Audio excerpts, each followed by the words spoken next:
buenas tardes, profesor y compañeros. Espero que se encuentren muy bien. Para mí es un placer poder hablarles un poco acerca de lo que he encontrado de los roles de sumisión e imposición femenina en la literatura de Cepeda Zamudio, Vallejo, Caicedo y Fayad, mirado desde la perspectiva de Marvel Moreno.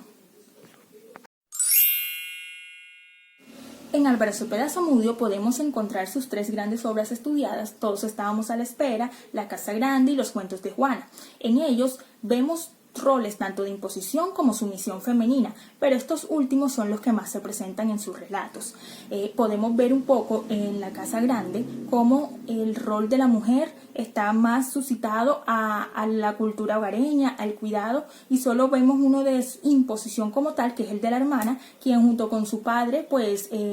realizan todo este tipo de hazañas y perjuicios para el pueblo como tal, pero el resto de las mujeres está sumida de pronto a la disposición del hombre, de la figura varonil en la casa. Lo mismo podemos ver en los cuentos de Juana, que quizás hay una mujer que al principio es oprimida o está sometida a lo que dicen sus hermanas, y aunque no es un hombre el que le está imponiendo, de igual manera hay una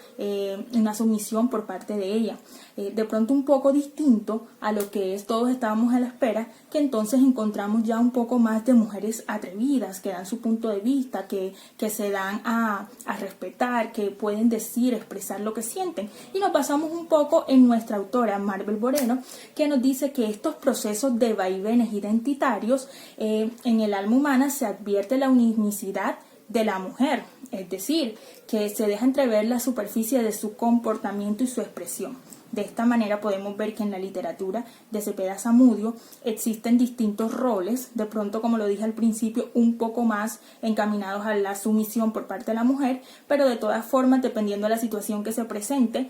podemos ver el comportamiento y la expresión que ellas quieren dar a conocer ante las personas que están a su alrededor.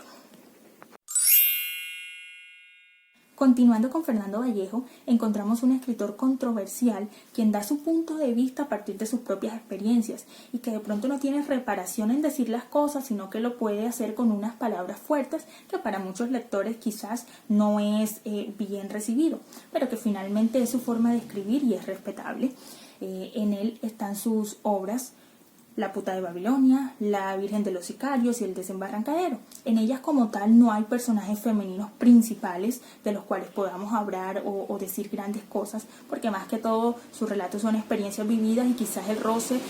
ante la sociedad o con las personas que él más ha tenido es con los hombres. Cuando menciona a las mujeres lo hace de una manera muy despectiva. Por ejemplo, podemos ver el caso de esta última obra estudiada, en donde habla bastante de su madre y la relación que tenía con ella, y se puede entrever que de pronto no era cordial o no era de un muy buen trato, y por eso quizás el apodo que él le da de la loca, que no es muy acatado socialmente como de pronto uno pudiese referirse a su madre. En los dos primeros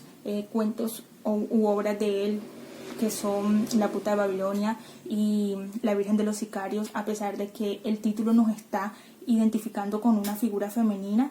cuando empezamos a leer nos damos cuenta que se trata más que todo de un relato de jóvenes sicarios, y en el otro que es una fuerte crítica a la iglesia según aspectos que han pasado a lo largo de los años y que muchas veces son escondidos pero que están allí latentes. En esto se refleja bastante sumisión de las mujeres, en donde están sometidas a barbaries, a delincuencia, a violencia de todo tipo, y en sus obras podemos ver más que todo. Yo rescato particularmente que hay sumisión femenina en la parte de la literatura de Vallejo, y lo puedo asociar un poco con la perspectiva de Marvel Moreno cuando dice que los hombres, valiéndose de su fuerza física,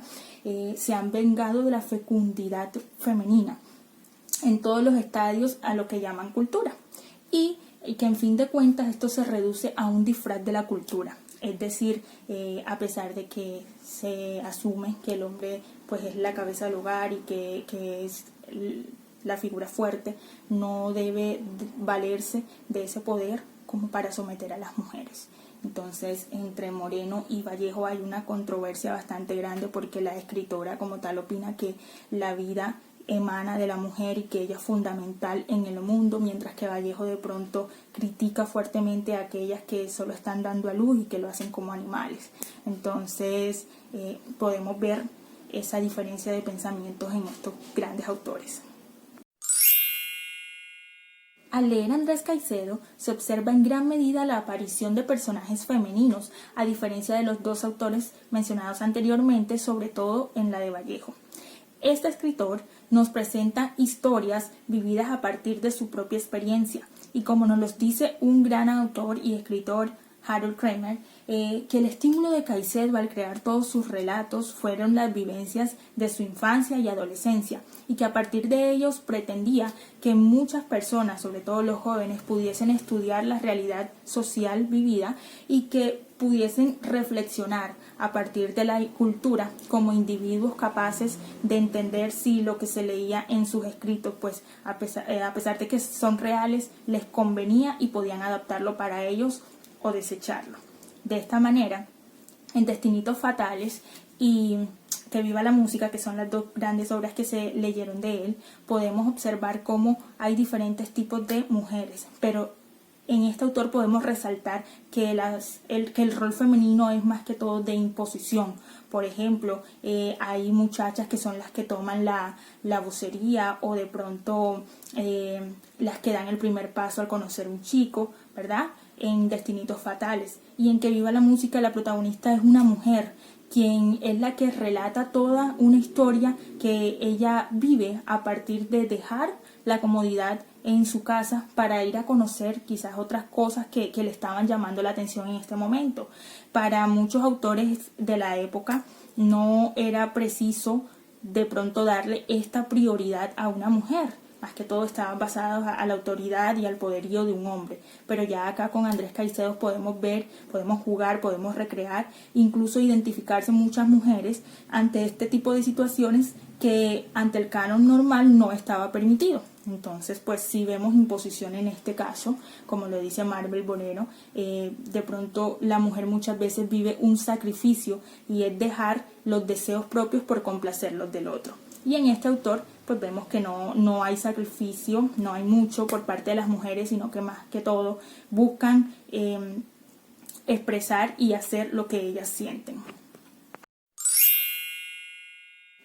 En la obra de Luis Bayat, Los parientes de Esther, encontramos roles tanto de imposición como sumisión femenina, y un claro ejemplo de imposición es la tía Mercedes, que ella llega después de la muerte de Esther y pretende que lo que ella dice se cumpla en la casa, sin tener en cuenta de pronto los deseos de Gregorio. Le dice que sus hijos deben repartirse entre la familia para que él no tenga tanto peso, y esto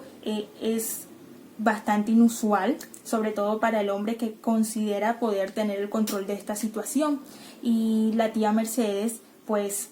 es una mujer que impone, que coloca caras, como lo dice el relato, cuando no se hacen las cosas que ella dice. Es poco frecuente este tipo de mujeres en una situación como esta, después de un fallecimiento, llegue a mandar, pero está presente en esta obra. Y un claro ejemplo de sumisión es Doris, la empleada que acompaña a la familia desde que Esther está muy pequeña. Incluso cuando ésta se casa pasa a ser parte de la nueva familia de Esther, ayudándola bastante en todos los quehaceres, y a pesar de que a sus hijos, es decir, a los hijos de Esther y de Gregorio, se les educa para que respeten a Doris y la quieran tanto como a su propia madre, no deja de ser como tal sumisa a las órdenes de sus jefes. Esto puede verse un poco desde la perspectiva de Marvel Bonero como una mujer de identidad aparentemente enmascarada, porque es muy probable que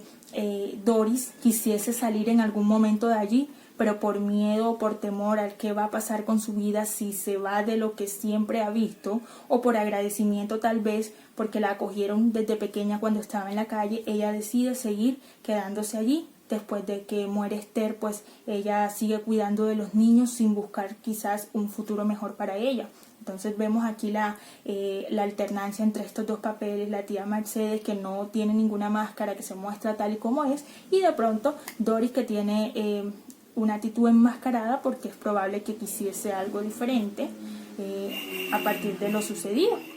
Sin embargo, pues hay que estudiar un poco más de estas obras para seguir conociendo a profundidad las características de estos personajes. Estos grandes autores de los cuales hemos hablado un poco se consideran padres o pieza importante en el boom latinoamericano, porque no solo sus obras fueron parte de este continente, sino que fueron llevados a Europa y allá causaron revuelo, pues no se tenía este tipo de literatura, que más que todo lo que está haciendo es diversificar o mostrar